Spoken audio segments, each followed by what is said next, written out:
Puji Tuhan, salam Bapak Ibu Saudara, salam sejahtera buat kita semua. Haleluya. Masih dalam nuansa Paskah kita. Puji Tuhan, Yesus yang sudah mati bagi kita karena dosa kita, dan Dia sudah bangkit. Haleluya. Ada berkat yang luar biasa dari firman Tuhan yang kita akan baca. Mari kita perhatikan di dalam 1 Petrus pasal pertama ayat yang ketiga. Firman Tuhan menuliskan demikian. Terpujilah Allah dan Bapa Tuhan kita Yesus Kristus, yang karena rahmat-Nya yang besar telah melahirkan kita kembali oleh kebangkitan Yesus Kristus dari antara orang mati kepada satu hidup yang penuh pengharapan. Saudara, tulisan dari Rasul Petrus ini ditujukan bagi saudara dan saya. Ya, ayat pertama dan kedua menuliskan demikian. Dari Petrus, Rasul Yesus Kristus kepada orang-orang pendatang. Mengingatkan saudara dan saya, kita adalah pendatang di dunia. Ya, tanah air kita bukan di dunia. Tanah air kita tanah surgawi. Kita lanjutkan. Kepada orang-orang pendatang yang tersebar di Pontus, Galatia, Kapadokia, Asia Kecil, dan Bitinia, yaitu orang-orang yang dipilih. Saudara dan saya sudah dipilih menjadi umat pilihan Allah. Lanjut, sesuai dengan rencana Allah, saudara.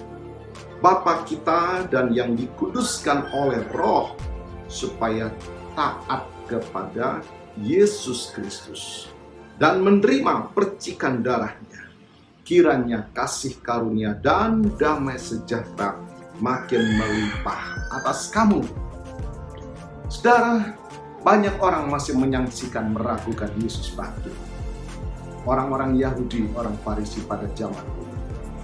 Demikian pun sekarang teologi liberal, ya, orang-orang skeptis, tidak percaya atau meragukan Yesus bangkit.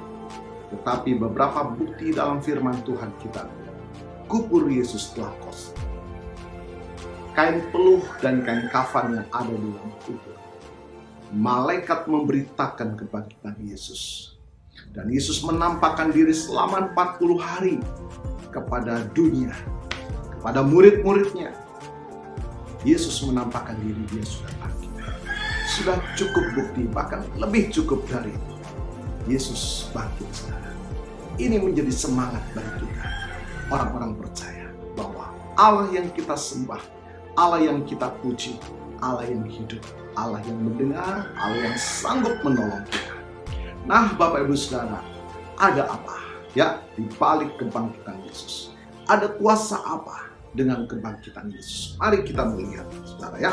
Firman Tuhan menuliskan, kita dilahirkan kembali oleh karena kebangkitan Yesus. Perhatikan kata dilahirkan kembali, saudara. Firman Tuhan menuliskan dalam Yohanes pasal 3 ayat 3. Dikatakan demikian.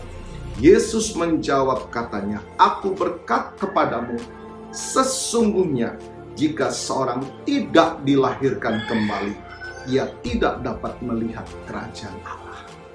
Saudara, kelahiran kembali ini sangat penting bagi kita. Dan ini hanya dimungkinkan karena kebangkitan Yesus. Kita boleh menikmati kerajaan Allah. Bedakan kerajaan Allah dengan kerajaan surga. Kerajaan surga nanti kita akan ke sana bersama-sama, tinggal bersama dengan Tuhan. Tetapi kerajaan Allah, yaitu saudara dan saya ada di muka bumi, kualitas hidup bersama dengan Tuhan. Ya, firman Tuhan katakan dalam Roma 14 ayat 17.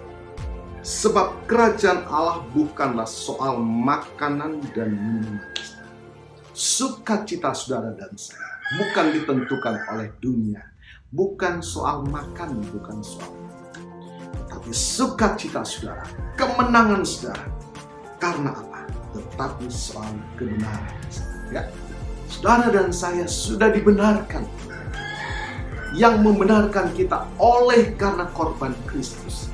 Yesus sendiri yang sudah membenarkan kita. Oleh sebab itu mari saudara ya, ada berkat yang luar biasa ketika kita menerima Yesus sebagai Tuhan dan Juru Selamat. Dia sudah bangkit.